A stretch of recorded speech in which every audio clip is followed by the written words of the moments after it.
Oi, gente, boa tarde. Meu nome é Rodrigo. Meu nome é Lucas. E nós somos do Revisitando Forks. E hoje a nossa entrevista pro Semanário no Cemitério será com Tupá Guerra.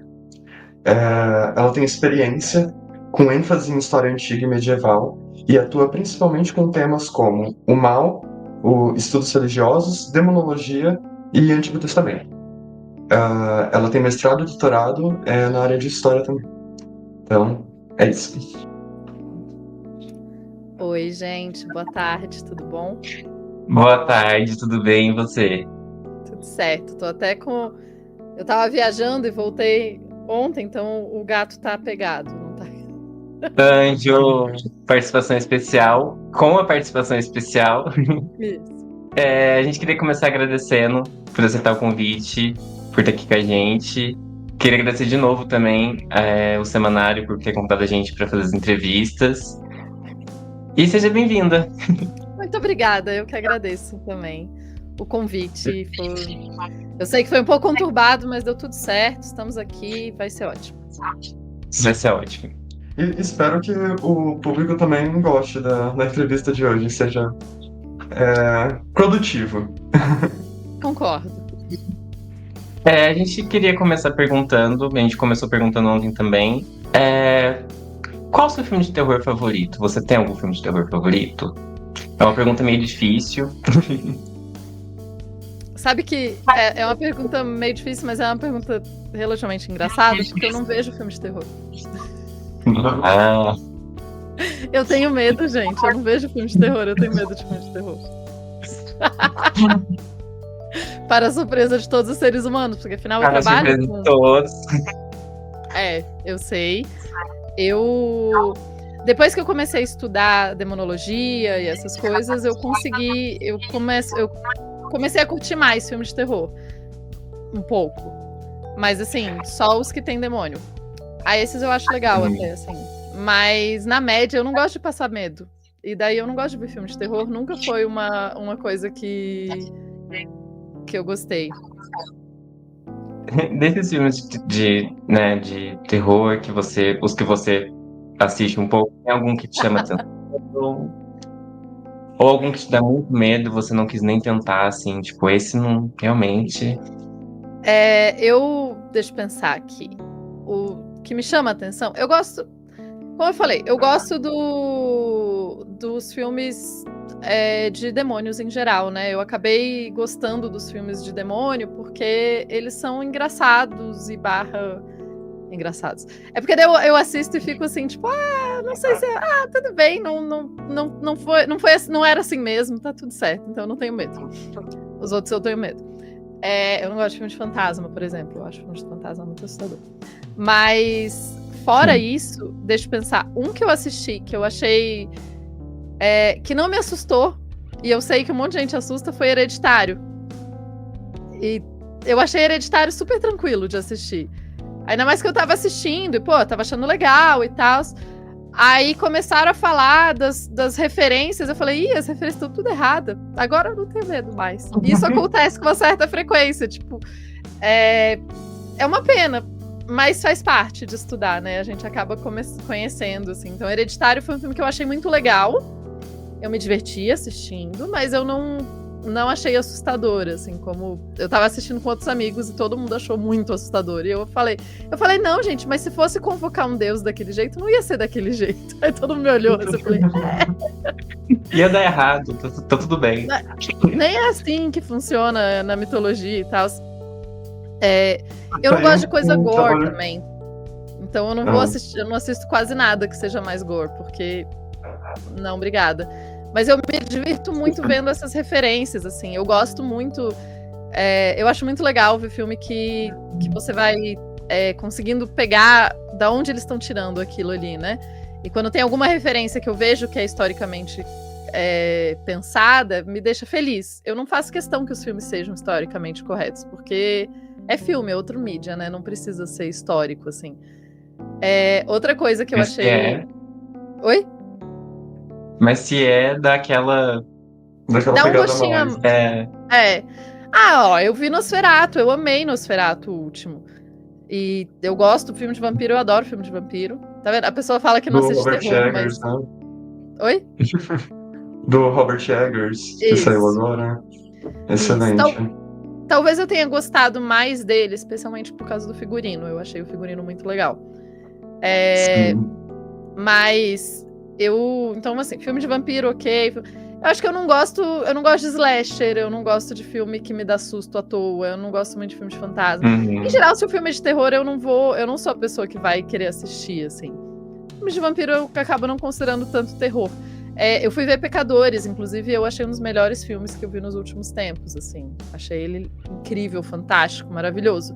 Mas na minha cabeça ele não é um filme de terror, então... Tem essa. Tem a questão do terror mais psicológico também, né? Que normalmente esses com demônios, assim, eles estão um pouco mais pra esse lado do terror psicológico, né? Dessa construção de tensão. Como não chega a ser. Na verdade é de demônio, né? A bruxa, né? Ela tem todo aquele clima pesado, frio. Frio que eu digo de sentimento, né? Aquela coisa gelada, meio apática, assim. Que o único sentimento que vem é o terror e etc. Também é a vibe de filme que eu gosto também. Então tamo junto aí nos filmes que a gente curte. Você não gosta muito de filme de terror, mas o que te fez querer trabalhar na área? O que te fez querer trabalhar com o tema? O que te instigou a querer trabalhar com o mal, a querer entender essas coisas? Teve alguma chave em algum momento, assim, que assim, é isso? Ou Pois foi uma é. construção, assim? É doido, né? Porque é isso, eu não gosto de filme de terror, então não foi o filme de terror que me fez querer acompanhar. E eu acho que muita gente vai mais pelo filme de terror. A minha questão... Acho que teve muita coisa relacionada. Tem um pouco da jogadora de RPG em mim, que vai gostar desses temas e que vai achar interessante. E eu vivi os anos 90, né? E tinha muito aquela coisa o jogo de RPG, é do demônio, e eu falava, mas não é, e eu jogava, né, e ficava, pô, gente, não é assim, teve todo um outro... O pânico satânico que teve nos Estados Unidos chegou aqui em vários outros formatos, e eu acompanhei muito isso, assim. Então isso me interessava. Mas mais do que isso foi no final da graduação eu comecei a trabalhar com o livro de Tobias, que é um dos livros da Bíblia. E no livro de Tobias tem um demônio que ataca todos os noivos da Sara. E eu comecei a estudar mais e percebi que não tinha muita pesquisa sobre isso. No mestrado, na minha qualificação, um professor da filosofia, inclusive, me falou: você sabe que tem pouca gente que estuda demônio? Aí eu falei, uai, por que, gente? Tão legal o tema, por que pouca gente estuda demônio? E daí eu conversei com quem ia ser minha possível orientadora, né? Que eu já estava conversando, porque eu dei muita sorte que em 2012 tinha bolsas de pesquisa com mais facilidade. Então, já estava conversando com uma orientadora na Inglaterra, e daí eu falei com ela, e eu lembro de ficar super nervosa, assim, falar, eu posso estudar demônio? Ela falou, claro! Eu falei, oba! Aí foi aí que eu entrei nesse mundo, assim, de estudar o mal, estudar demonologia, estudar o maligno, estudar magia, toda essa parte mais mística, mas não tanto é o medo, mas é menos o medo do filme de terror, é mais o medo acadêmico em outras áreas, assim. Acho que é por isso que eu acabo não misturando tanto as referências. Legal. E você falando que de não misturar essas referências entre a pesquisa assim, e o filme de terror, e você também citou o Satanic Panic, né, que eu acho que seria uma dessas respostas, mas como que ele vem, então, apresentado nas suas pesquisas? O terror Isso. E o medo e o mal? Eu digo sempre... Estava relacionado ali. Então, eu digo sempre que muita gente me pergunta, mas você não tem medo? Você estuda, porque afinal é demônio. Como que você faz para estudar essas coisas e tá tranquilo e tal? E para mim, eu tô muito mais interessada em saber como que o mal e como que o medo afetou pessoas há 2000 anos atrás, que é a minha área principal de pesquisa, do que necessariamente entender como que isso me afeta hoje em dia, né? Eu acho que essa é uma das formas que eu uso para ter uma visão mais acadêmica das coisas, assim. Então, é óbvio que o que me afeta acaba sendo importante para minha própria pesquisa, e é óbvio que o que me afeta também influencia na forma que eu trabalho. Mas eu tô muito mais interessada em entender quais os mecanismos que as pessoas utilizavam para lidar com o medo e como que elas lidavam com o medo, do que necessariamente ler a parte assustadora. Inclusive, eu acho os textos que eu trabalho na antiguidade pouquíssimo assustadores, assim.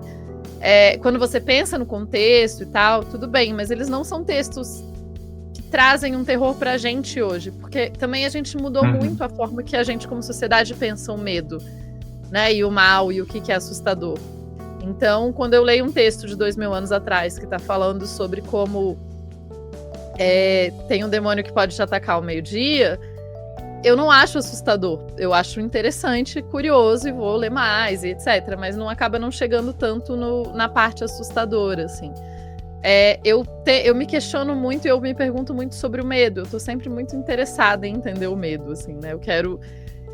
não só o medo como o mal, são dois conceitos que me interessam bastante, assim. Porque, a despeito de eu achar os textos pouco assustadores para minha mentalidade de hoje, eles dão uma atmosfera de horror muito grande, né? Então, são textos que vão falar, por exemplo, que toda vez que você... que existe, por exemplo, seres malignos, e toda vez que você cai numa das redes desses seres malignos, por mais que você saia, você vai cair em outra. E ao cair nas redes desses seres malignos, você está sujeito a ficar doente, a morrer, talvez. Então, a atmosfera que traz é uma atmosfera de terror, né? Ela é uma atmosfera de, imagina você tá vivendo uma existência em que você sempre tem que ter medo de tudo à sua volta. Eu falo imagina, mas assim, brasileiros, todo mundo sabe como é viver uma existência de medo, porque a gente vive uma existência de medo no nosso dia a dia, né? Pode não ser de seres malignos incorpóreos, mas a gente tem vários medos no nosso dia a dia. E isso foi muito doido, inclusive, de perceber quando eu fui morar fora, porque eu percebi que os meus colegas da Europa têm menos medo no dia a dia. E daí eu fiquei muito curiosa para imaginar como que é crescer sem esse medo latente que a gente tem, porque a gente tem medo o tempo todo, né? E daí eu fiquei tipo, nossa, que diferente. Eu percebi isso porque eu tentei dar um exemplo pra eles e eu falei, não, gente, imagina que é tipo um medo constante na sua vida. Tipo, você vai sair na rua e alguém pode roubar seu celular. Isso é um medo constante no fundo da sua cabeça, né? Aí eu fui falar isso, aí eu falei, não, mas aqui não rouba celular, né? Aí eu falei, não, tipo, sei lá, você vai sair de carro, aí seu carro pode bater e você pode morrer. Daí eu falei, não, mas que aqui não acontece isso também, que lá quase ninguém morre de acidente de trânsito. Aí eu fiquei, tipo, e agora? E daí eu fiquei pensando, eu falei, cobra, não tem cobra nesse país. Escorpião, não tem. Aí eu tentei conversar com os amigos, eu falei, gente, o que dá medo em vocês? E daí, tipo, não tem ameaças diárias. Eu fiquei, é muito diferente, né? Aqui E daí... é fácil, não? Não é? Por um tempo, inclusive quando... por um tempo, eu ria muito disso, assim. Eu achava engraçado e falava, que... Puxa, eles são mais tão frágeis, não entendem de medo e tal. Mas, eventualmente, eu cheguei à conclusão que loucura, eu devia era querer viver sem medo. Né? Eu devia achar muito melhor eu crescer num mundo onde eu não preciso ter medo. Então... Onde a gente pode sair na rua e não ter medo de duas pessoas numa moto, né? Olha só que lugar mágico é esse. Então, depois eu só cheguei à conclusão que eu acho que é melhor não ter medo do que ter medo. Mas os textos da antiguidade, os textos da Idade Média e vários textos em vários momentos da humanidade trazem essa atmosfera de medo do oculto, não só o medo dos caras na moto. Além dos caras da moto, ainda tem todos os outros perigos que se escondem nos cantinhos e que podem nos atacar a qualquer momento.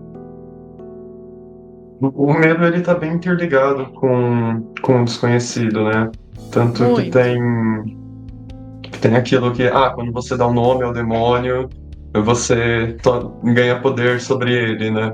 Só que eu entendo isso bastante como uma metáfora, né? Sobre você entender o medo e entender o que gera aquilo que lhe causa medo, etc. Pois é, faz sentido, né? Que o momento que você consegue nomear o seu medo, o seu medo tem menos poder sobre você, né? Eu sempre evito fazer referências, pensar referências muito certinhas, assim, do tipo, com certeza isso é por causa daquilo, porque eu sempre não quero achar uma explicação, porque eu acho que tem coisas que a explicação é menos lógica. Mas eu concordo que tem. Eu acho que tem um pouco isso, sim, da gente pensar, nomear esse medo. Nos textos dos manuscritos do Mar Morto e na Antiguidade tem muito uma coisa de fazer listas também. E isso dá o que a gente teoriza é que ao organizar o mundo em listas, você também ajuda a controlar esse mundo caótico que está à sua volta. E isso facilita não ter medo. Você comentou sobre o deuterocanônico, né, de Tobias. E Sim. como foi começar os estudos relativos, assim, né, nessa análise? Cara, é muito interessante, porque eu tava na graduação. Então, eu tava na graduação, eu fazia parte de um grupo de pesquisa do professor Vicente Dobroruca. Era o PEG, Projeto de Estudos Judaico-Helenísticos. A ideia era estudar ali o fim do que a gente chama de antiguidade, na região, especialmente na região ali no Fértil Crescente, né? Então, eu estava ali trabalhando com esses temas e a gente estava estudando um autor chamado Vladimir Prop, que ele é da literatura, na verdade, ele não é da história, talvez vocês conheçam, provavelmente vocês conhecem.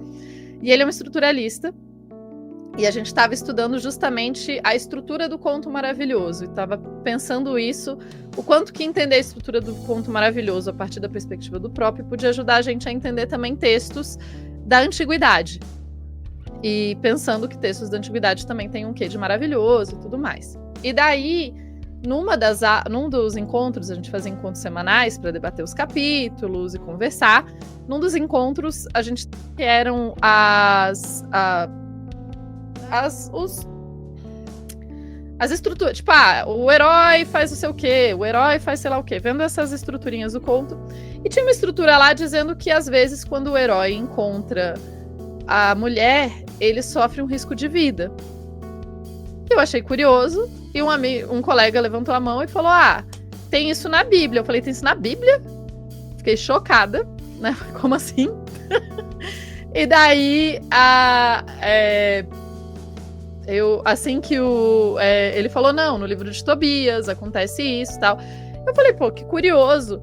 E daí eu fui dar uma pesquisada e percebi que tinha muito pouco estudo sobre o livro de Tobias, sobre como esse medo do feminino acontecia no livro de Tobias. E daí eu decidi fazer isso como fim da graduação, estudar justamente o que eu chamei de interdições nupciais, que são esses perigos que o homem corre na primeira noite do casamento ou no primeiro contato com a mulher. E daí a gente inclui, isso tem referências em várias culturas do mundo, assim, é bem interessante. E a gente vai puxar mitos como a vagina dentada, a donzela venenosa, que seria uma donzela que tem veneno na própria pele. A gente tem alguns contos, especialmente contos eslavos, que foram recolhidos no século XIX, que vão falar muito dessas...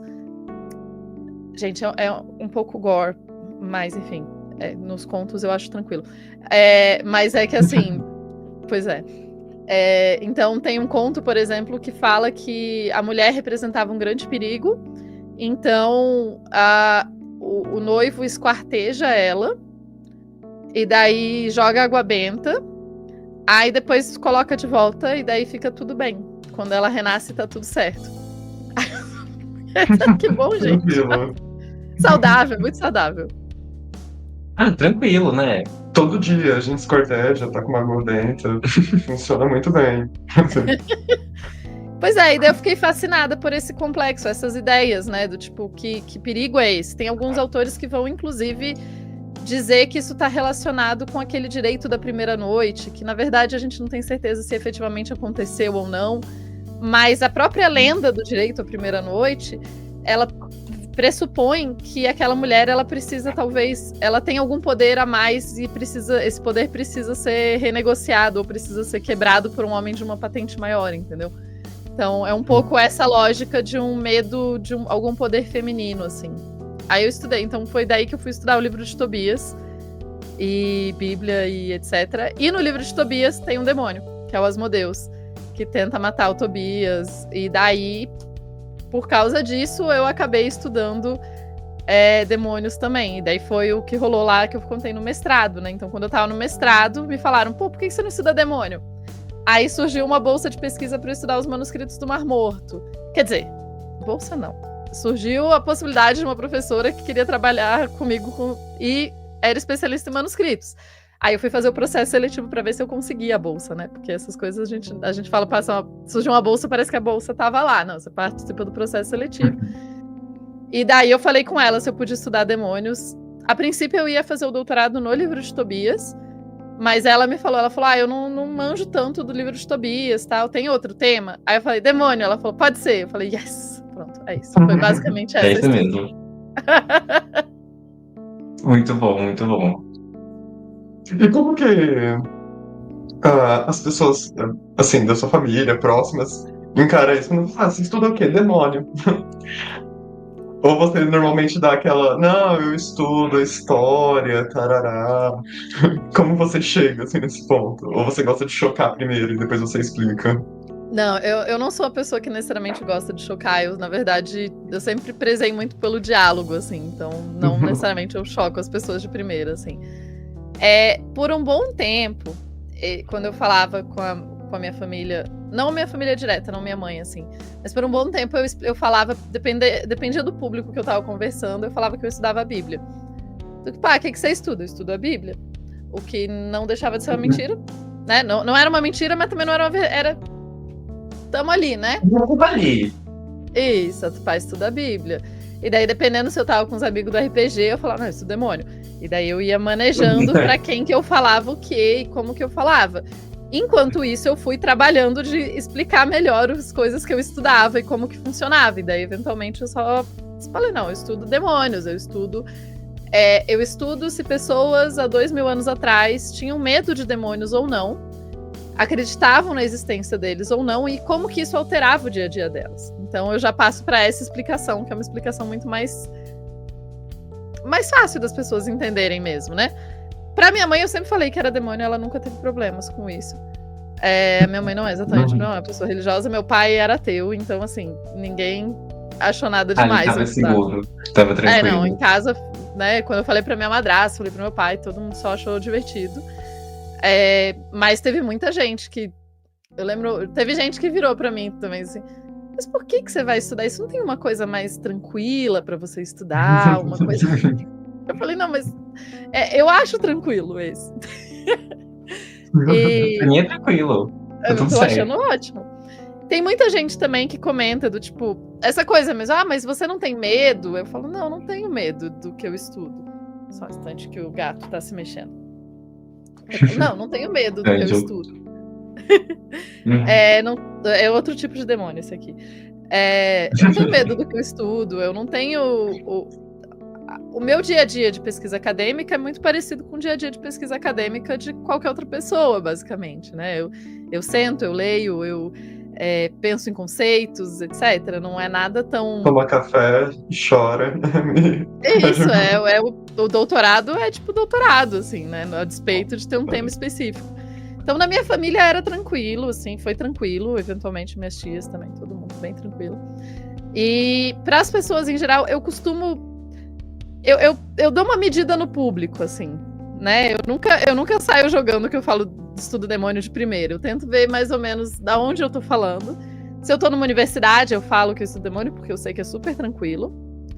E que é outra coisa, né? Dentro do meio acadêmico não tem nada demais você estudar demônio, né? É muito engraçado. Quando eu tô em conferências da minha área, eu falo, não, eu tô estudando demônios em tal coisa. As pessoas, que legal, você usa tal texto? Eu falo, é isso, né? Não, é tipo um tema igual a todos os outros temas, assim.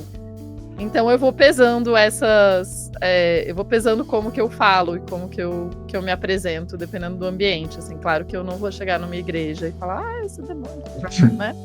Eu coloco outros termos antes para explicar um pouquinho melhor. Até porque se pegarem até mesmo essa entrevista, algum corte errado, assim, tacar no lugar errado, vai parecer uma coisa completamente diferente, assim. Vai. Não, total, vai, assim. Isso é parte do que eu lido, assim, né? Inclusive, eu dou aula online em inglês num curso, assim, que é mais de Bíblia do que de qualquer outra coisa. E eu dou aula para muitos cristãos. E eu acho muito legal poder falar com as pessoas e trazer um pouco do que os acadêmicos estão pensando sobre esses conceitos, né? Eu queria que a gente tivesse mais espaço, inclusive nas igrejas, para conversar desses aspectos e trazer mais e tal. A pessoa que acredita em divulgação científica é assim. E daí...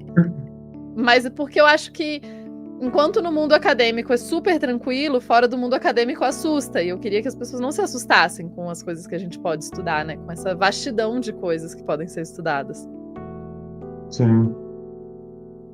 E é por isso que eu acho que a divulgação acadêmica a gente acaba acreditando nela, né? Porque a gente sabe que se chegasse em lugares assim, seria muito produtivo. Tipo, numa igreja, que nem você falou, né? Se eles tivessem pelo menos uma aberturazinha sobre os estudos, sobre isso, eu acho que seria produtivo também para eles. Não da mesma maneira, acredito, né? Porque eles estão mais ligados ali com a religião em si, mas não deixaria de ser bom, não deixaria de ser uma coisa que dava para tirar algo, né? Mas é mais complicado. Com certeza. É isso, eu acho que dava pra gente... Tem um diálogo muito interessante que pode acontecer. Inclusive, eu participei uma vez de uma palestra que era uma pessoa analisando alguns textos, era um diálogo acadêmico. Eu adoro, gente, né? Pra quem se tem alguém ouvindo que não é do mundo acadêmico, acadêmicos, eles têm essa mania, assim, a gente faz, às vezes, conversas que duram anos, né? Porque um acadêmico escreve um artigo, aí outro acadêmico responde com outro artigo, e daí são conversas em artigos, que demoram anos para acontecerem.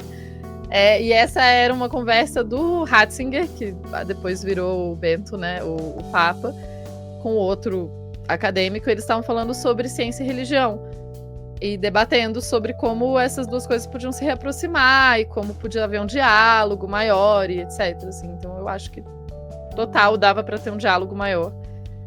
E eu acho que todo mundo podia se beneficiar. Eu acho que as pessoas, especialmente nas religiões, as pessoas têm medo achando que esse pessoal tá tentando acabar com a nossa fé. Eu falo, não tem nada com isso. Inclusive, eu acho que eu fico decepcionando as pessoas, porque eu recebo tanto mensagem de coisas.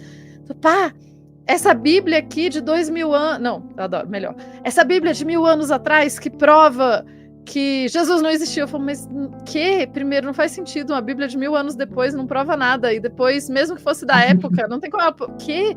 Não, porque isso vai acabar com o cristianismo. Não vai. Não tem nenhum texto que vai acabar com o cristianismo, gente. Porque é muito mais do que um texto, né? Uma religião.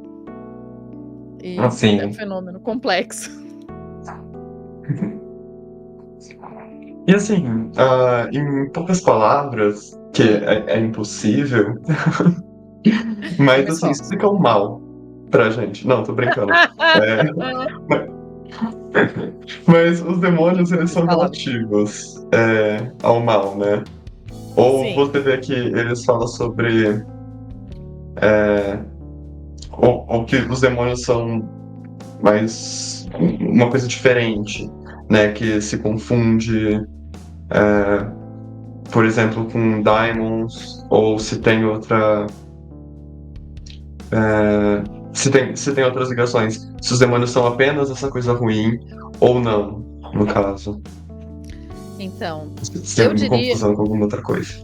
Desculpa. Então, o que é o mal? O que é o mal é muito difícil. Eu costumo brincar muito em podcast. Eu falo, gente, não tem como eu explicar o que é o mal. Até porque eu mesma não sei o que é. Porque você tem muitas perspectivas para pensar o mal, né? Eu tenho, inclusive...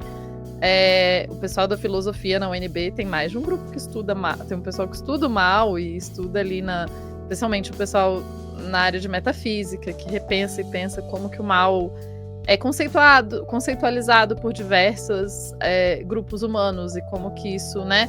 O mal é a ausência do bem. Tá, mas o que é o bem? Como a gente define o que é o bem?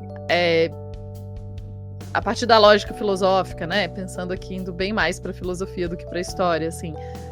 Como que a gente pode dizer o que é efetivamente maligno, o que não é?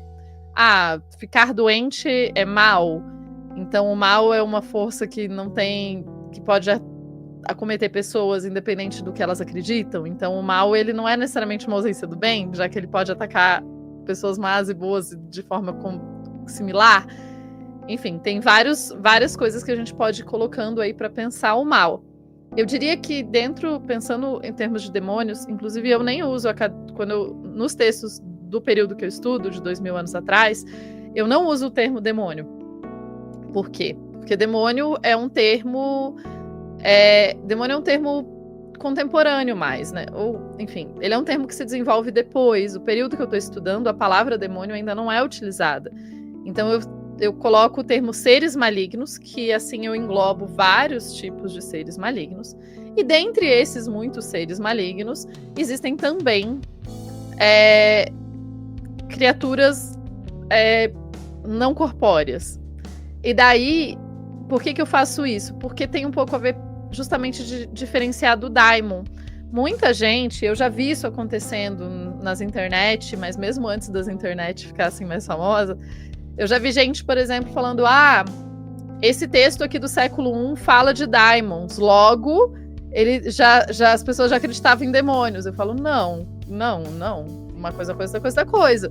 A gente tem que entender que no século I, dependendo da região, daimon não está sendo utilizado com essa conotação de um ser necessariamente maligno. E daí, então, é claro que depois, quando você vai ter a Vulgata e a Septuaginta, que são as duas traduções para o grego e para o latim do que a gente chama hoje de Bíblia, essas traduções vão traduzir, né, tipo, Shedim e outros seres como daimons, e depois daimon que vai virar daimones e vai virar demônio, e diávolos, né, que vai virar diabo ou diabolos, enfim. Então todos esses termos são utilizados para uma categoria imensa de outras coisas que estão ali no meio, assim. Então eu diria que nos textos, e é por isso que eu gosto de colocar criaturas malignas, porque criaturas malignas eu já coloco, eu tô trabalhando só com os que são malignos. Então os daimon grego, que não são malignos, eles não estão convidados para brincadeira, os pobres, mas eles não estão convidados, porque eles são seres ambíguos, né? Assim como muita gente fala, os demônios da Mesopotâmia, eu falo que eu acho difícil a gente colocar esse termo neles, porque eles são muito mais forças ambíguas do que necessariamente demônios. Eu vejo que o demônio como uma personificação do mal, uma personificação de tudo que é contra Deus, como uma leitura muito cristã desse fenômeno que vai se consolidar na Idade Média e não anteriormente a isso. Então, eu vejo, por exemplo, vamos usar o exemplo do Pazuzu, que aparece no Exorcista, né? Inclusive eu vi o Pazuzu no Exorcista e falei, não, gente, pobre do demoninho do Pazuzu. Mas enfim, Pazuzu é o demônio que aparece no Exorcista e ele é um ser que é responsável por ventos pestilentos. Ele tem algumas outras atribuições também, que isso é outra coisa que a gente, né, na antiguidade os deuses raramente vinham na ficha dele, não vinha uma ficha, um catálogo para você consultar. Então cada região vai ter uma variedade ali também com seus deuses. E daí o Pazuzu, ele tende a ser associado a ventos pestilentos. Ventos pestilentos podem ser bons ou ruins. Porque aí você fala, não, sempre a peste é ruim. Então, mas é que às vezes a peste dá no acampamento do seu inimigo quando você tá perdendo a batalha. Aí nesse caso é bom para você. Então ele não é... Os ventos pestilentos, eles não são inerentemente ruins. Porque eles podem te ajudar em determinada situação. Então, por isso que eu não diria que esses seres são necessariamente só essa personificação do maligno, que vai aparecer depois e que é muito mais comum como interpretação hoje de demônio, diabo, etc. Que eles são personificação do maligno e do mal e de tudo que é contra o que eu acredito. Porque acaba sendo muito mais isso, né? O mal é aquilo que não é o que eu acredito, mais do que qualquer outra coisa, assim. Então, eu diria que é bem... Bom, além de ser muito difícil de qualificar o que é o mal... para a gente pensar demônios, daimones e todos esses outros seres, é importante pensar cultura por cultura e período por período e que é basicamente o que o historiador vai te dizer de resposta de todas as coisas. Então, né, a gente pode até gravar o historiador falando isso, só colocar, porque é isso. Né? Tudo é historicamente... as coisas são localizadas em tempo e espaço, né? Não dá pra gente achar que o mesmo termo vai passar por aí. Talvez o nosso mundo muito globalizado dê essa impressão às vezes, mas não, no fundo não é. Eu acho que o que une com o que você disse é aquela coisa de também tomar cuidado com o local de onde você está vendo essa história, né? Porque também tem aquela de, tipo, numa guerra, o lado vencedor sempre vai ser o lado bom, né? É sempre uma questão de ponto de vista. E Com certeza. tomar cuidado com isso, né? Sim, com certeza. É por isso que, né, é muito difícil. O mal parece muito fácil de definir, e ele no fim das contas não é, porque uma coisa que para uma pessoa é maravilhosa, para outra é horrível. Então, é muito complexo. É relativo, né? Ele é sempre relativo. O mal é muito relativo. Entre suas pesquisas e tudo, você esteve envolvido com um projeto de moda antiga. Você podia contar um pouquinho pra gente sobre como foi? Sim. É meu outro pezinho, um pouco do outro lado, assim.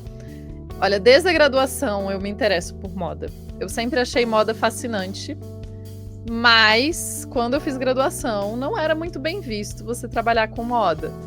Era sempre muito visto, e ainda é um pouco visto como uma coisa fútil, uma coisa menor, um tema menos sério, um tema menos importante na história, né? A despeito de moda, falar muito sobre muitas sociedades, assim.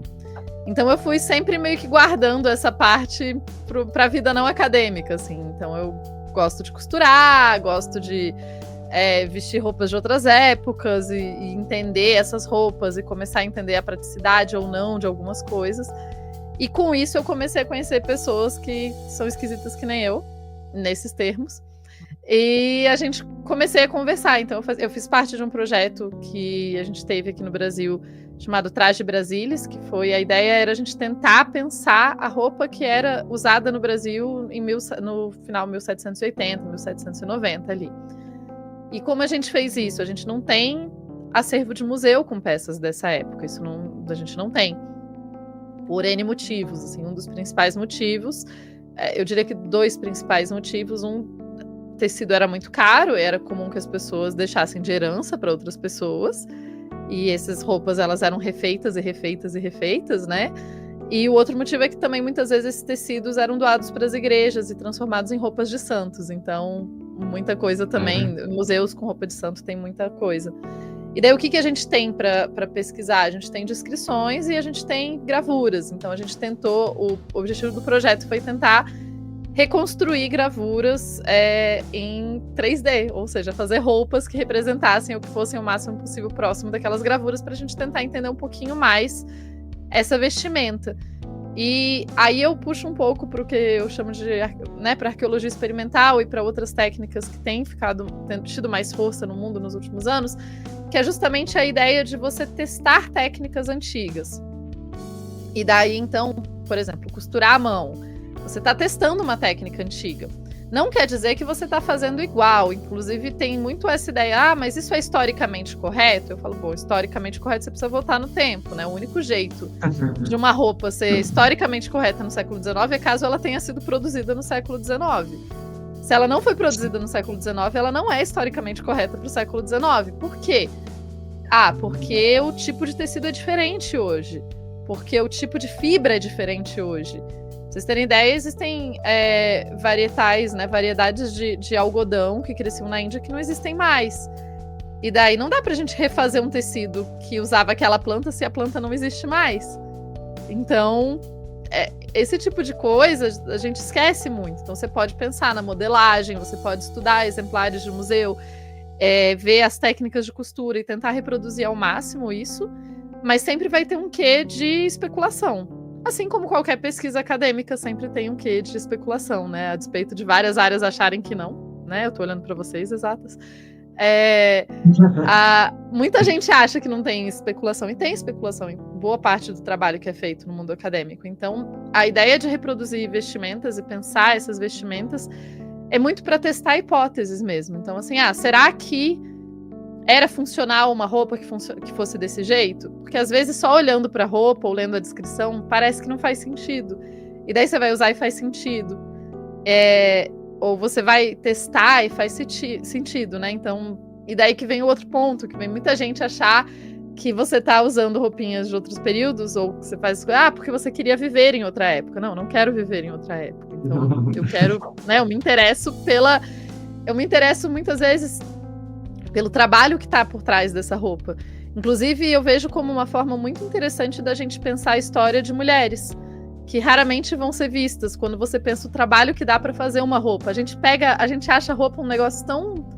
A gente só aceita que roupa tá aí, né? E roupa, em várias sociedades, foram trabalhos femininos, que eram gastos muitas horas por dia para que aquelas roupas existissem. Então, é todo um contexto que eu gosto de pensar a partir das roupas, assim.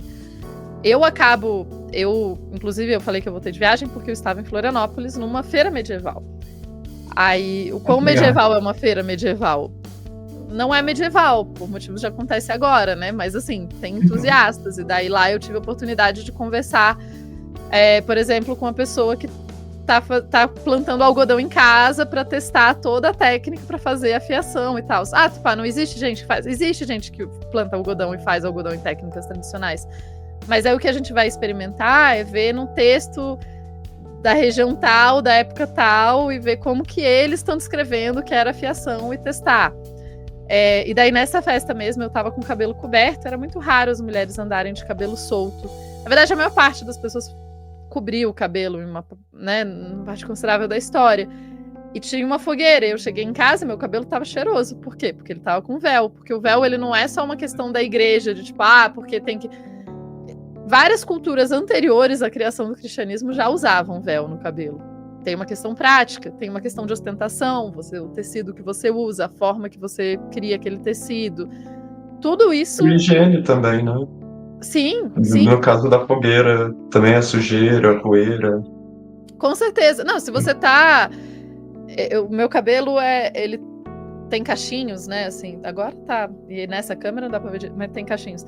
E daí, se eu ando com ele solto num lugar que tem poeira, ele vai chegar no fim do dia todo embaraçado, todo empoeirado, todo... Então, trançar, colocar um pano por cima, tal, tudo isso são formas de proteger o cabelo, de facilitar o seu dia a dia, na verdade. E às vezes a gente esquece essa parte prática das coisas também, né? A gente, acho que às vezes, na história e em outras áreas também, a gente fica muito buscando qual era o motivo disso acontecer. E às vezes são vários motivos das coisas acontecerem, né? As coisas não precisam de um motivo só, elas podem acontecer com vários motivos ao mesmo tempo, assim. Então é parte disso que eu gosto. E eu gosto de usar roupas de outras épocas, porque sim, porque eu acho legal, porque eu acho curioso, porque é isso, eu acho interessante, assim. Eu não sou... existe o termo do revivalismo, né? Que as pessoas que ficam... Não necessariamente é isso que eu tô buscando. E tem muita gente não acadêmica fazendo coisas. E se isso te diverte, divirta-se, pessoa, né? Não tô aqui pra tirar a diversão de ninguém. Mas é interessante pensar que a costura, ela tem uma aplicação acadêmica pensada. Então, muitas vezes, teve um projeto nos Países Baixos em que eles estavam reproduzindo meias de seda que foram encontradas num naufrágio de um navio de 1700 e tanto. E o projeto envolveu 100 voluntários. Tipo, não eram pessoas acadêmicas, mas é porque as pessoas acadêmicas que estavam na universidade não sabiam tricotar. Aí elas precisavam de pessoas que sabiam tricotar para poder fazer o projeto. E daí uma parte do projeto foi só essa galera fazendo testes. Então eles nem fizeram a meia toda, foram fazendo pequenos testes para ver qual linha que funcionava para dar um resultado mais parecido, qual tipo de ponto que dava aquele resultado parecido com o exemplar que eles tinham. E assim vai se testando coisas e se entendendo também mais técnicas de produção, da onde, se você entende melhor qual linha que é, você consegue descobrir de onde ela vem, quanto que ela custava, e enfim, aí você vai abrindo várias portas, né? Não necessariamente fazer uma roupa inteira. Sem contar que tem toda a parte que eu acho fascinante também, de reprodução de coisas em museu e peças que possam ser encostadas, né? Então, peças que uma reprodução de uma peça em que as pessoas possam tocar, possam sentir a fibra, possam sentir enfim, o peso, o movimento, enfim, eu acho que isso torna os museus muito mais interessantes. Legal, e isso conversa também com o que foi ali no começo da entrevista, né, que a gente estava falando sobre o Nosferatu e você comentou que você adorou os figurinos, né? Inclusive teve um trabalho super excelente, né, da produção. Inclusive não ganhou o Oscar, né? Por mais Não triste ganhou, que fiquei seja. triste, acompanhei. Eu Eu sigo também. a figurinista, ela faz trabalhos muito legais, ela teve uma coisa que... Outra coisa que as pessoas precisam lembrar, né? A indústria do cinema, ela não funciona só... porque o figurino tal. Eu falo, você sabe o dinheiro que o pessoal do figurino tinha pra fazer esse figurino? Porque às vezes é pouco. Na maior parte das vezes não é muito dinheiro. Porque fazer roupas com as técnicas de época, não sei o que, leva tempo e dinheiro. E daí nem sempre as pessoas têm isso, assim. E eu sei que ela teve Nem sempre nem o dinheiro, né? Mas no Nosferatu ela teve acesso a um dinheiro legal. O diretor estava inspirado para que ela olhasse mais, então ela fez uma pesquisa, e não só ela fez uma pesquisa tipo, o que as pessoas vestiam em 1830. Não, ela fez o que as pessoas vestiam em 1830 nessa região específica aqui onde o filme se passa. Sim. E daí ela foi fazer a pesquisa, e daí que tipo de... Por exemplo, os povos Roma que aparecem estão com roupas que são muito bem feitas. Elas representam efetivamente roupas daquele período. Não é aquela coisa de filme colorida, de, entre aspas, ciganos, e daí toda aquela construção que não faz sentido, né? Tem uma pesquisa ali. É o mínimo, mas a gente nem sempre encontra o mínimo. E as roupas de Nosferatu, elas foram... existe todo ela estudou a modelagem, ela estudou a construção, as roupas foram feitas muitas vezes à mão, e daí várias daquelas roupas não são roupas que seriam apropriadas necessariamente para a época, mas aí que eu acho a beleza do figurino, o trabalho dos figurinistas, né, que é você entender o suficiente uma época para saber onde subverter aquela época, para saber onde mexer a roupa. A roupa do próprio Nosferatu, do Conde, eles fizeram um casaco com as mangas muito mais longas do que um casaco deveria ter, para que quando fosse filmado desse essa impressão do ator estar pequeno dentro daquela roupa, para dar a impressão de que a roupa foi ficando esquisita com o tempo, para dar a impressão de que ele não é humano. Então tem várias outras camadas legais sobre a roupa que vão muito além tem que ser uma reprodução perfeita da época, né? E daí tem todo... paleta de cores, etc. Eu gosto muito de Nosferatu, eu tenho algumas críticas ao corset que eles fazem, mas isso é uma questão muito específica. Eu acho que a questão toda foi porque ela usou um original de um museu, e daí eu não acho que ela ajustou tão bem pro corpo da atriz, mas isso é uma questão muito... assim, detalhe do detalhe. Pequena, né? Mas tem a cena que eles estão amarrando o corset e que eles puxam, e os fios de trás do corset estão se entrelaçando de um jeito que era um jeito que existia, que era feito naquela época, que é muito legal, assim. É um tipo de amarração que é chamado de amarração em leque. E ela se entrelaça, assim, é muito interessante. Eu acho fascinante.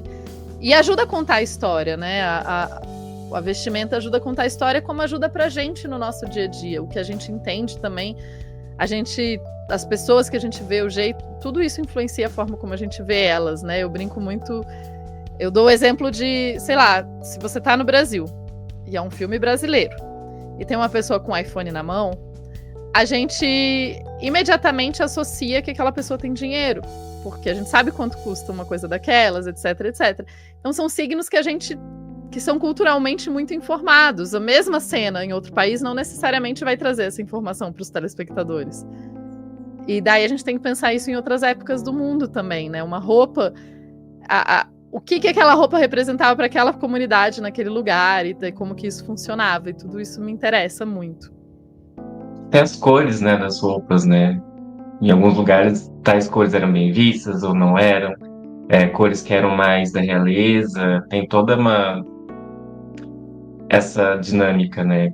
A gente tem isso por época também, né? Tem épocas em diferentes lugares que você não tinha acesso, né, a todas as cores e determinadas cores eram mais caras, e normalmente nobres usavam essas cores. Acho que o rosa durante um período foi mais uma cor mais nobre, né? E os homens até usavam bastante. Era bem...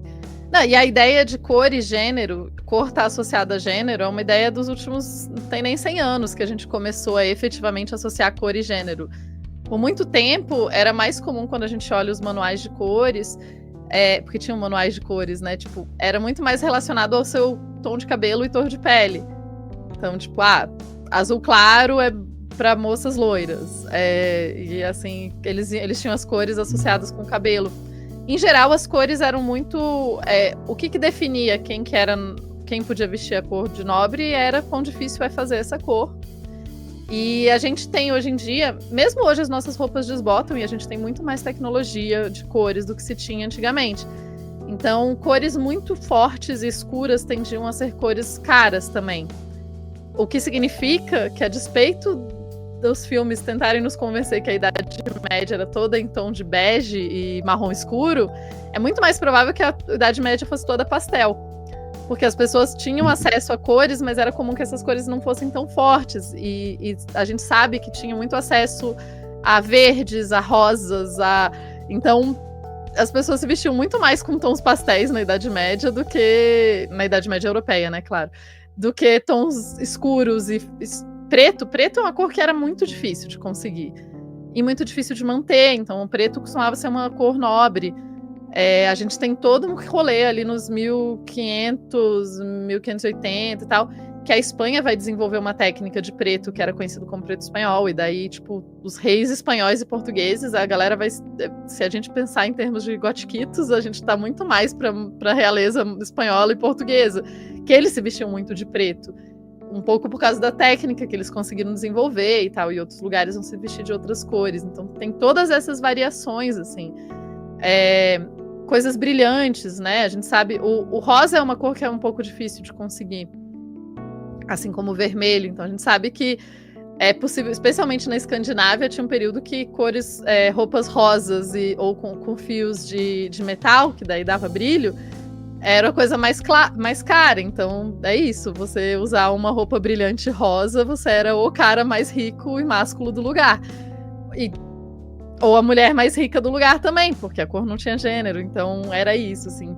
E a gente vai mudando com o tempo a nossa percepção do que é a cor e de que cor que funciona e como que a gente associa com aquela cor, né? O azul tendia a ser visto muito como uma cor calma, o vermelho uma cor de guerra, e, enfim, mas isso varia de lugar para lugar também, tem todo um rolê.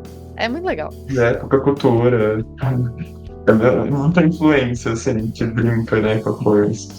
Sim, é muito interessante, eu acho muito fascinante. Eu me empolgo por isso, né? Porque eu acho tão fascinante que eu fico pensando, e eu falo, nossa, olha o tanto de coisa, o tanto de informação que a gente consegue tirar desse lugar.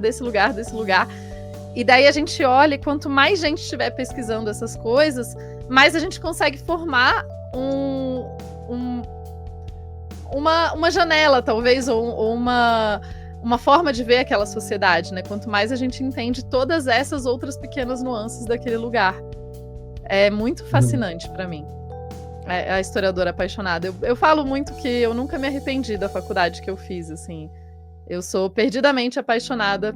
Quanto mais eu estudo história, mais apaixonada eu fico por história. Ai, que ótimo. É muito bom.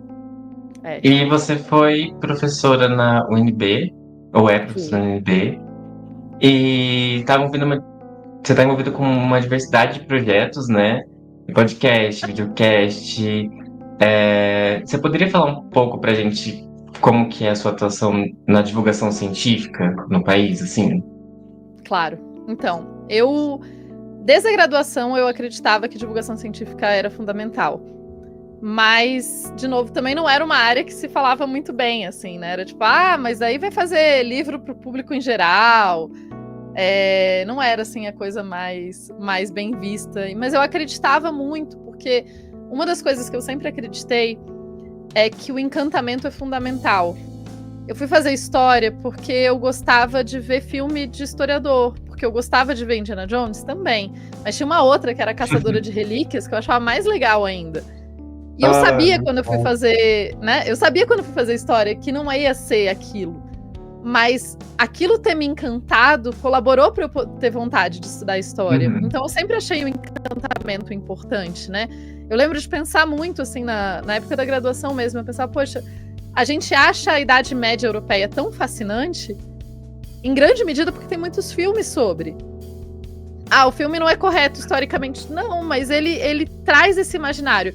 E claro, colonialismo e etc, né? Não estamos tirando aqui o colonialismo da jogada, assim, mas tem muito isso. Então, eu acredito que o encantamento é importante. Eu acredito que tem isso. Então, eu sempre tive vontade de trabalhar com essa área, mas eu não tinha tantas ferramentas e eu fui indo mais para o mundo acadêmico mesmo. Até que no doutorado surgiu a oportunidade de gravar um podcast.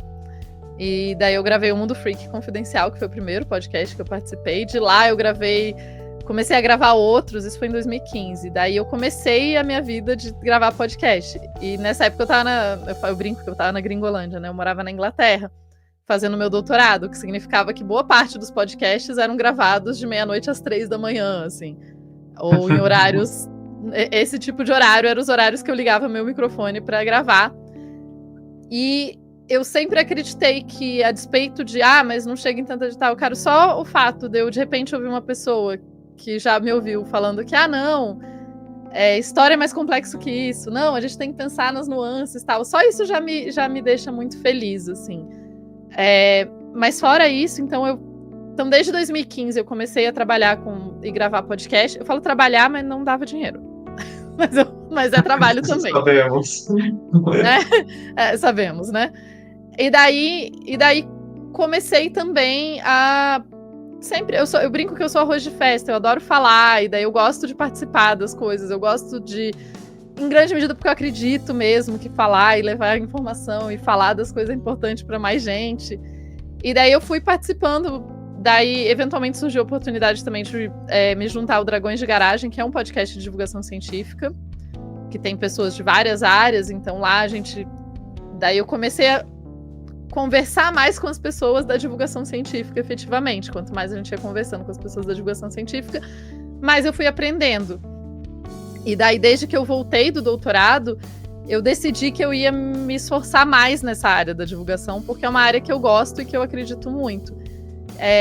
E não tentando... Foi aquela coisa de tentar equilibrar tudo, né? Tinha uma época que eu gravava podcast, trabalhava 40 horas no museu e fazia um pós-doutorado voluntário nas horas vagas, que eu não sei quais eram, mas enfim. Porque eu queria manter a minha vida acadêmica e queria também poder fazer divulgação. E, eventualmente, eu fui professora da UNB, fui substituta, né, no departamento de História da UNB, e consegui me organizar um pouco para investir mais numa carreira, talvez, vamos trabalhar um pouco só a divulgação. Só a divulgação não, porque, por exemplo, eu estou indo para uma conferência em breve apresentar um paper, então nunca é só a divulgação científica, eu não consigo largar tanto a pesquisa assim. Mas, e daí surgiu a oportunidade de gravar um projeto meu, que tá para sair, não saiu ainda, mas tá para sair. E daí, mais com coisa de vídeo também e tal. Sempre a dificuldade é a estrutura, né? Como vocês devem saber muito bem, porque daí você tem que pensar câmera, microfone, não sei o quê, aí você tem que aprender a editar, aí você tem que aprender a fazer não sei o quê. Então, são muitas etapas que, inclusive, eu acho que as pessoas esquecem. Fora a própria habilidade de falar, não só em divulgação científica, mas em sala de aula, são habilidades que você aprende e que você vai melhorando com o tempo, né? Então, eu fiz muito tempo de teatro, eu me esforço em aprender mais outras formas, eu gosto muito de tentar falar da forma mais clara possível, nem sempre, né? Mas assim, a gente tenta. Então, foi por aí que eu fui me envolvendo nesses milhares de projetos, assim. Eu conheci uma pessoa maravilhosa que se chama Eneida. A Eneida tem um canal de YouTube, e com ela a gente foi, cara, essas loucuras que a gente faz, porque a gente gosta do rolê. A gente foi para Vassouras, no interior do Rio, gravar uns vídeos no museu lá. Ficaram incríveis, são uns vídeos maravilhosos sobre roupas de 1850 no museu. Só que, assim, era fim de pandemia, eu não saía sem máscara de jeito nenhum, e daí eu peguei 26 horas de ônibus para chegar lá. Todo o caos que isso... E, tipo, pagamento? Não, nenhum pagamento, né? A gente foi mais porque a gente acredita no rolê, assim. E a gente foi porque a gente, pô, que legal poder fazer isso, é uma coisa que a gente queria poder fazer há muito tempo, assim. E quase toda a produção é nessa, assim. Mas é muito legal de poder levar tanto a parte da moda, que eu sei que interessa muita gente, quanto a parte do podcast. E só mais uma coisa, falando loucamente, mas assim, só mais uma coisa que influenciou muito também é o trabalho no museu. Trabalhar no museu me ensinou muito sobre divulgação.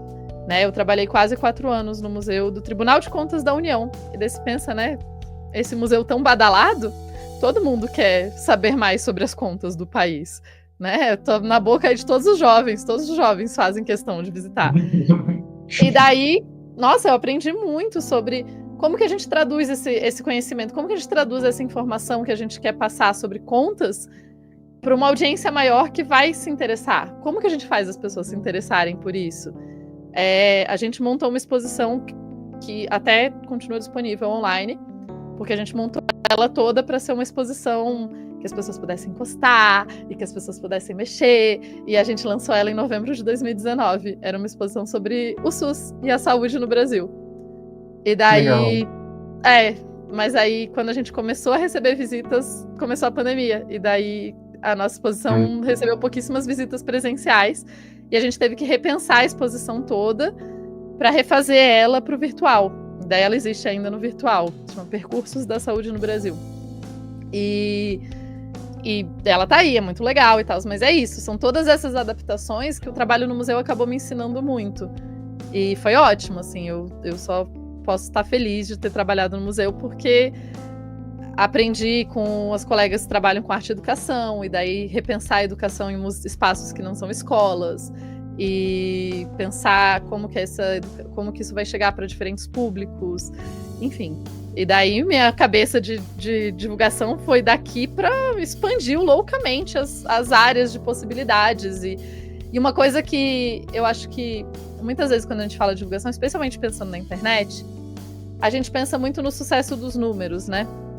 E eu entendo porque eu também penso nisso, e também porque se você quer poder ter um projeto viável, você precisa de patrocínio, você precisa de várias outras coisas que os números trazem. Mas ao mesmo tempo, pensar o tanto de projetos de divulgação científica que não são na internet e que estão ali trabalhando com 20 pessoas, com 10 pessoas. E isso é tão importante quanto, né? Então, às vezes, o trabalho, mesmo na internet, que tenha pouca gente, mas pouca gente que está prestando atenção, é importante também. Só é difícil porque é mundo capitalista, e daí a gente precisa de dinheiro e tal, enfim, essa parte é palha. Mas é importante a gente entender a divulgação para além só do sucesso em números. Entender a divulgação a partir da perspectiva de poder acessar muita gente e levar esse conhecimento para muito mais gente do que teria acesso a princípio. E a divulgação científica, ela tá sendo pautada, né, ultimamente, assim, eu tô terminando a graduação, entrando no mestrado, é uma coisa que a gente ouviu bastante, principalmente pelos desmanches, né, das universidades, a falta de investimento e etc. Que ocorreu nos últimos anos. Só que eu sinto também que falta um espaço maior. A divulgação científica, eu sinto que ela precisa de veículos e meios que tenham um alcance grande para ajudar a impulsionar isso, né? Eu acho que por si só, a gente no boca a boca é muito difícil, é quase impossível, né? É muito complicado. Eu diria que é os dois, né? Eu concordo que não adianta. Parece que a gente tá tentando secar o mar às vezes, assim, né? De um e de outro, e daí não consegue, enfim. Eu acho que falta. A gente tá melhorando, porque agora a gente entende melhor. Muitas universidades agora entendem que a divulgação é importante também. Que a divulgação para pessoas que não são seus pares não é menor do que o trabalho que é feito para os seus pares. Que divulgar é justamente isso. Como que a sociedade vai efetivamente entender quão nocivo é o corte de verba para a universidade se a sociedade não faz ideia de como a universidade funciona? Do que está sendo pesquisado? Do que a gente trabalha? Né? Então, eu falo a gente porque é acadêmica, né? Então, assim, eu vejo que falta muito essa compreensão, que está melhorando, mas falta muito. Falta muito a compreensão dos grandes veículos também, porque não necessariamente a divulgação científica é o que vai vender mais, né? E tem agora, acabou de acontecer o caso do Pirula, que é um amigo muito querido e que teve um AVC, e a gente fica entendendo a fragilidade do trabalho do comunicador também, porque a despeito dele ter um canal enorme, quem tem um canal enorme ainda assim não tá nadando em dinheiro, né? Porque... E daí você tá vivendo uma situação precarizada, né? Porque o algoritmo, porque todas essas outras coisas aqui que eu não vou nem ficar repetindo tanto. E o algoritmo não tá interessado em divulgação ou conteúdo de qualidade. O algoritmo tá interessado em coisas que vendem, em coisas que dão dinheiro. Então, é muito difícil mesmo, assim. Mas eu acredito nos dois tipos. Eu acredito que a gente precisa, sim, trabalhar e se esforçar e lutar para que tenha espaço nas grandes mídias e etc., mas eu não tiro a importância do trabalho do pequeno também. Da coisa de fazer um trabalho de formiguinha, de passar e de... Porque essa pessoa vai reproduzir para outra pessoa, que vai reproduzir para outra pessoa. E isso não vai mudar as coisas amanhã. É aquela famosa panfletagem, né? Que você vai de mão em mão, um em um e... Não vai mudar amanhã. Mas não dá pra gente não fazer também. Bom, e agora... eu acho que a gente pode passar para pensando em grande mídia, né? Como foi para você receber o convite assim para fazer a conversa com o Bial?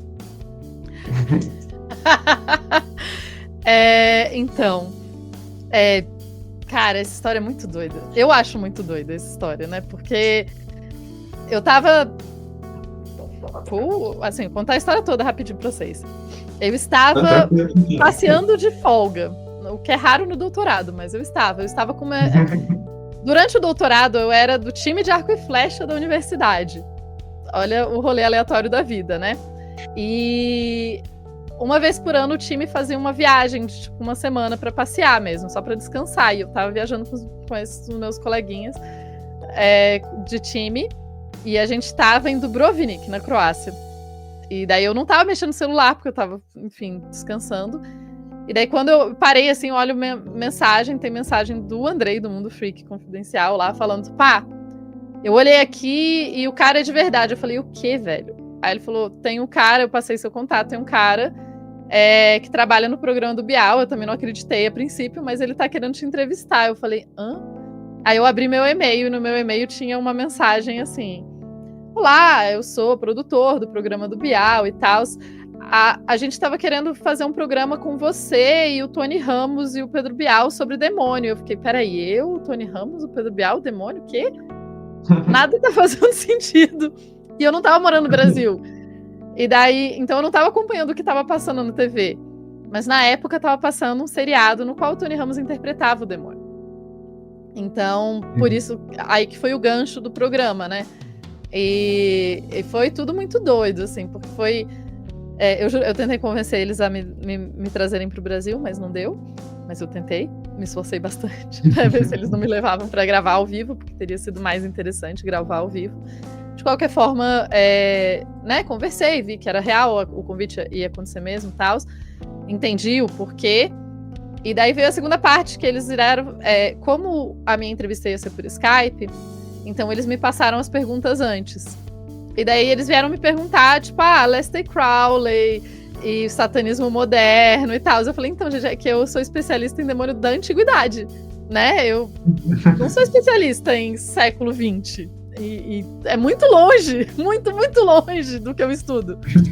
A sorte é que eu tinha o Mundo Freak e o pessoal que fazia pauta do Mundo Freak e tal, e todo mundo me ajudou com a pesquisa, como eles me passaram as perguntas antes. Então eu consegui ter uma base boa para chegar lá e falar. Mas, e antes de eu falar, eles entrevistavam com as outras pessoas. Eu passei o programa todo online. Eles conectaram antes do programa começar. Então, inclusive, teve uma hora que eu vi, assim, da câmera e dava pra ver que eu tava, tipo, num telão gigante no palco, assim. Eu falei, gente, eu vou ficar o telão inteiro. E daí, eu tinha uma reação alérgica no dia. Meu nariz tá escorrendo. E daí eu ficava, tipo, caraca, eu preciso muito assoar meu nariz. Só que eu tô no... E se eu tô no telão gigante? Eu não sabia se eu tava no telão gigante, que eu não tava vendo mais. Aí eu fazia assim. Aí eu voltava. Eu saía da câmera e voltava. Eu zoava o nariz, enfim. Bastidores total. E daí eles perguntaram pra outra galera, porque o termo daimones, do grego, eu falei, eu lá, assim, tipo, me pergunta essa eu sei também, me deixa eu falar dessa. Enfim, no fim das contas, eles queriam saber mais de satanismo contemporâneo, eu falei bastante, enfim, bastante não, né, foram 5 minutos, foi bem rapidinho, mas isso é uma coisa também da gente aprender com mídias, né, que muitas vezes as entrevistas vão ser rápidas, então você tem que também tentar achar formas de explicar os conteúdos do mais rápido possível sem perder tanto conteúdo, que é todo um desafio, assim. Mas você vai pegando mais o jeito com o tempo, assim.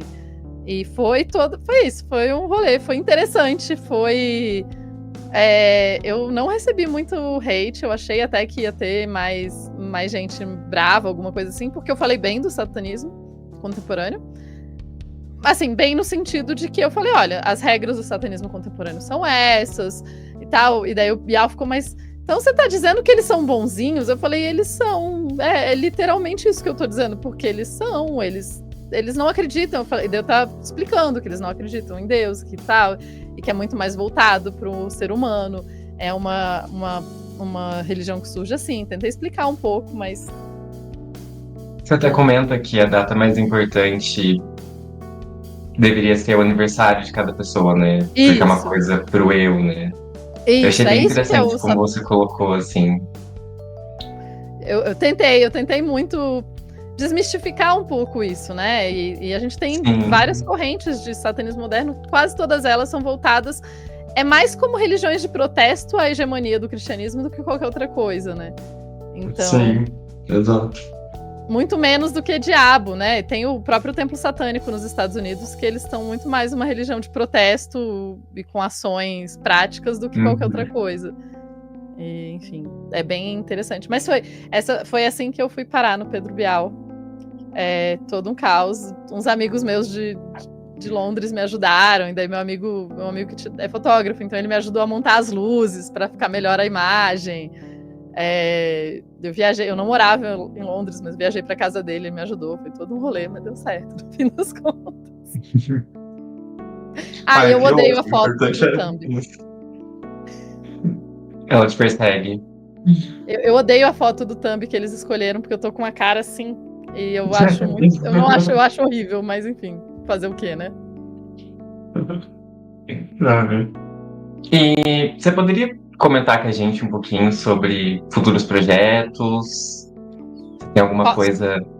Você até comentou um pouquinho que tem um projeto que tá quase vendo a luz do dia. Tem algum spoilerzinho, assim? Tem mais de um spoilerzinho. Então, eu tô com um projeto... eu tô muito, muito feliz com a oportunidade de eu tô trabalhando junto com o pessoal da Toca Livros, que é uma editora de audiobooks. E eles também têm um lado de podcasts, eu falo esse podcast de jovem que tem vídeo. E daí eu brinco muito com eu falo, não, gente, eu sou jovem, o meu podcast vai ter vídeo. E eu tô trabalhando num podcast meu, que vai se chamar Uma Tupá no Tempo. Ele é um podcast, a gente já tem canal YouTube, canal no Instagram, já tem até TikTok. Já tem todas essas coisas ali prontas. Já tem vários episódios gravados. A gente está no processo final de edição e revisão dos coisas, então eu não tenho como dar uma data específica de quando vai lançar. Mas a ideia é justamente um projeto que vai ser eu falando de história em geral. Eu não vou focar só em demônios, vai ser de história em geral, então eu vou falar um pouquinho de outras coisas. Alguns episódios vão ser só eu, outros episódios vão ter convidados. Porque eu não sei de tudo, né? E é muito bom ter convidados, e é muito bom conversar com as pessoas sobre outros temas e trazer o expertise de outras pessoas para trabalhar comigo. E eu tô muito animada com o projeto, assim, eu tô trabalhando nele já tem quase 6 meses, eu acho. E essas coisas demoram um pouco para sair, né? Assim, às vezes é um pouco frustrante, que eu tô tipo, eu quero que saia logo, mas tá nos finalmentes, assim, eu acho que nos próximos mês, não posso prometer Então nada. aí, gente, já vão pesquisando, seguindo, se preparando, aguardando o Tá tempinho pra quase. ouvir. Fica ali no aguardo. Não, eu já me interessei, principalmente se você for falar mais sobre vestimenta, porque é uma coisa que eu adoro. Assim, história no geral me atrai. Então. Eu devo falar um pouco de vestimento também. Ó, já pode dizer que tem um episódio. Nossa, eu gravei muito episódio, eu já nem lembro todos os episódios. Tem episódio sobre demônio, tem episódio sobre manuscritos do Mar Morto, que já tá gravado. Tem episódio sobre por que não devemos comer múmias. A dica. É ótimo. Pra quem gosta de horror, vai ter muita coisa interessante, assim. Né, a despeito de eu não ver filmes de terror, tem muita coisa interessante. E o projeto é isso, é um projeto que me deixou muito feliz de poder começar ele, porque são muitos anos que eu queria fazer um projeto solo. E, inclusive, fica, né, mais bastidores, na época, muito tempo atrás, quando eu gravava o Anticast, quando o Anticast existia, isso é tipo 2015, 2016, 2017, eu mandava mensagem pro Ivan Mizanzuki e falava: Ivan, vamos gravar de tal coisa? Aí o Ivan falava: não, Tupá, faz o seu podcast, para de ficar tentando colocar a pauta no meu podcast. Eu ficava: mas eu não tenho um podcast, deixa eu gravar no seu. Agora você vai poder recuperar todos esses temas que você ficou guardando eles com você para poder trazer eles pra gente. Exatamente. Tem algum tema que você tava há muito tempo querendo muito falar sobre e você de cara falou: não, tem que fazer um episódio disso, finalmente vou poder? Múmias. Tenho de múmias. Esse de múmias eu falo porque realmente foi um que eu fiquei muito, muito feliz de poder falar, é um tema que eu queria. E também fazer o podcast me dá o tempo para pesquisar um pouco mais, né, os temas, e mais a fundo nos temas, assim. Nossa, eu quero muito, esse ainda não tá gravado, mas eu quero muito falar sobre Inquisição, sobre queimar bruxas, sobre esses temas também que me interessam muito de coisa. Tem temas deixa eu ver, de cosméticos de outros períodos e alguns experimentos que eu faço também de arqueologia experimental, né, de testar cosméticos, testar coisas. Então tem tudo isso daí já lá no meio do caminho, assim. Tô muito... isso, tô muito animada com essa possibilidade. Deixa eu ver mais temas que eu... A ideia de que meninos vestem azul, meninas vestem rosa, eu fui um pouco atrás, porque por muito tempo eu repetia que, não, era o contrário, e daí eu fui ver que é muito mais do que isso, e daí deu um vídeo inteiro, ficou bem legal, assim. É muito bom quando a gente vai buscar uma coisa e a gente encontra, tipo, uma fonte daquilo, né? Que é muito mais do que a gente estava esperando que fosse, né? Muito bom. A gente vai achando... atrás de moedinhas e acha um tesouro gigantesco, assim. Literalmente isso, é muito legal, assim, é muito, muito fantástico. Eu acho que é parte do processo, em parte de por que é tão gostoso estudar a história, assim. Eu acho história Outras áreas têm isso também, não tô dizendo assim, mas é uma área que parece que tem infinitas possibilidades, e tem infinitas possibilidades é muito gostoso. E com a história a gente consegue relacionar algumas coisas, né? Tipo, a gente tá tão habituado com o que a gente vive, com a nossa realidade, nosso tempo agora, que a gente vê algumas diferenças e meio que choca a gente. Acaba sendo muito interessante por isso, né? Pois é, eu tava ouvindo esses tempos uma entrevista do Carlo Ginzburg, que é um historiador muito famoso no momento e que eu admiro muito. E ele fala justamente também da coisa da gente desnaturalizar a nossa vida, da gente parar de achar que sempre foi assim. Sempre aconteceu desse jeito. Porque parece que sempre foi assim. Daí, quanto mais história a gente estuda, mais a gente vê que tem milhares de possibilidades para os humanos, e não sempre foi assim. É assim porque várias coisas, mas não é sempre assim. E eu acho isso muito legal. A nossa perspectiva como pessoa mesmo é um recorte tão mínimo, tão ínfimo, né, que a gente não pode usar isso para querer entender alguma coisa, porque não vai dar. É pouco, né? Uma pessoa, ela vive assim, no máximo 100 anos, e 100 anos para a história é relativamente pouco, né? Uhum. Exatamente, é bem isso mesmo, gente. A nossa vida parece muito, né? Parece que a gente tem muita coisa, assim, mas na história nem sempre, né? E é essa coisa do natural. A gente acha que sempre foi naturalmente assim, e não foi naturalmente assim, porque não é natural. Ser a gente não é natural desse jeito. E a coisa de que, né, a história não se repete, ela funciona, às vezes ela rima, né, mas ela não se repete. Então, cada momento tem características muito específicas que vão puxar a gente para coisas diferentes. Então, é isso, assim, que eu acho também muito fascinante. Estou sendo atacada por A pergunta é exatamente essa. É uma gatinha? É um gatinho? Essa é a Chuchu, é uma gata que tá muito grudenta, porque, assim, normalmente ela já é, e eu viajei, então ela tá, tipo, eu cheguei ontem à noite, ela tá, tipo, não, humano, volte pra mim. Ela é uma senhora idosa, ela tem 14 anos já, uma senhora idosa, e é um tanto quanto grande. Nossa, ela é gigante. E muito carismática. Muito carismática. Ela tem uma cara meio de mal-humorada às vezes, mas ela é carismática, né? Ela tá com a cara de que tá me amando agora. De eu ficar segurando ela assim. Ela tá achando incrível. E falando em pet, você tem algum pet que seja acadêmico, aquele tema que te dá até um pouco mais de gás, assim, quando você vai pesquisar e tal? Um fato histórico, algo assim que você guarda no coração, assim. Deixa eu ver. Uma coisa que sempre me bate no coração. Ultimamente tem sido magia. Essas coisas mudam um pouco. Estudar magia me deixa muito fascinada, tentar entender os textos mágicos, daí você começa a ver as conexões e ver as influências, as inspirações, isso me deixa muito pilhada. E roupas. É isso, roupas de qualquer época, assim. Sempre que tem roupa envolvida, eu fico animada. É impressionante. Esses dias uma amiga me mandou uma foto de um pedaço de um chapéu que foi encontrado num coisa romano de 2000 anos atrás. E eu fiquei tipo, meu Deus, que legal! Como é a costura disso? Como funciona tal coisa? Eu fico muito animada. Vai entender. Mas isso me interessa muito. Eu acho que o cotidiano me interessa muito. Eu acho que quando a gente pensa a história a partir do cotidiano, ela fica muito fascinante, assim. Porque dá uma humanizada nela.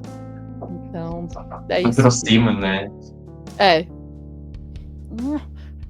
Mas assim, pets, né? Não só é difícil.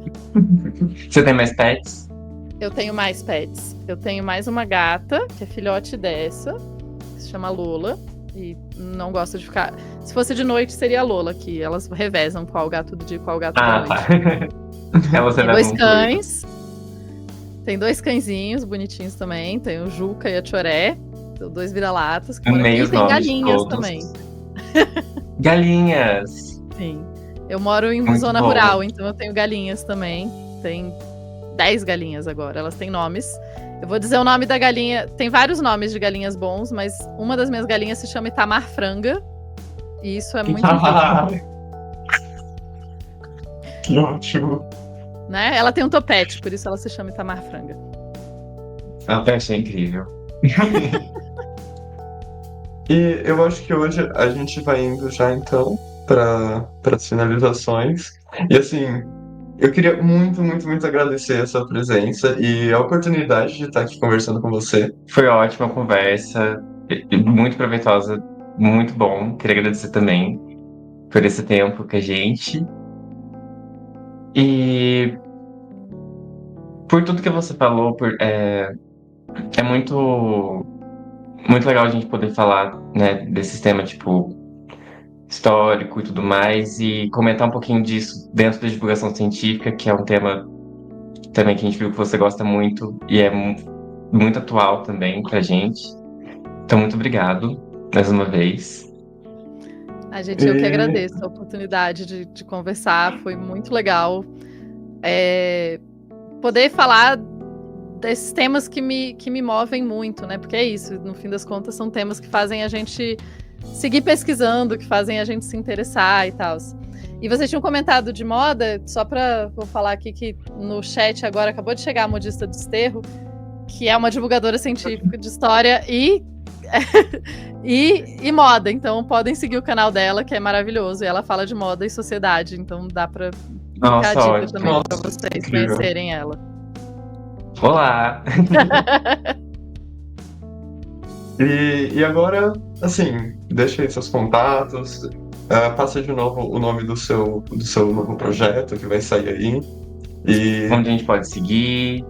que aí a gente já vai engajando todo mundo que estiver afim. É isso. Ai, gente, isso, vão.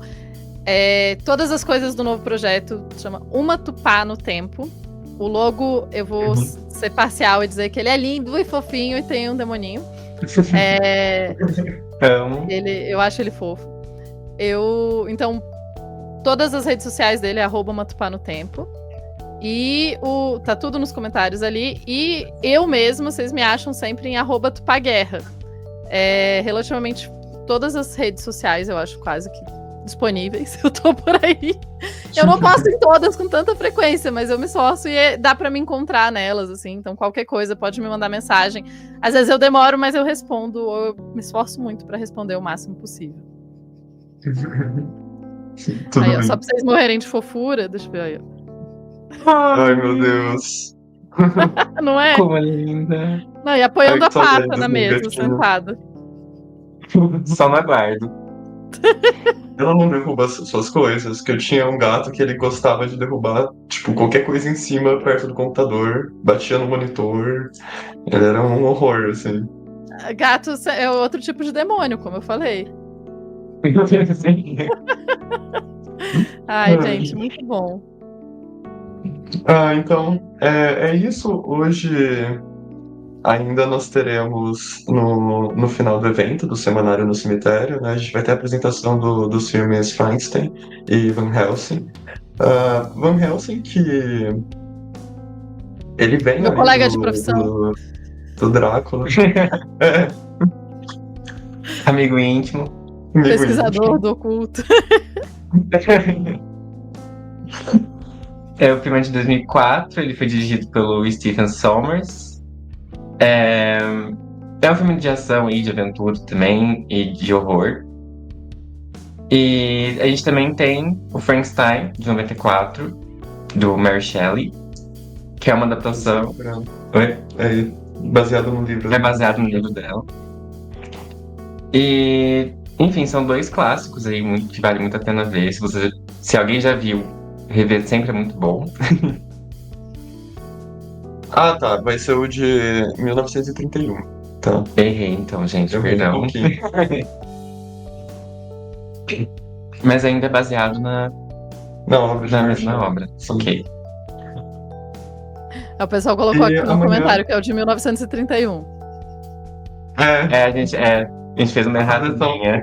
corrigiu aqui, Gosto. gente.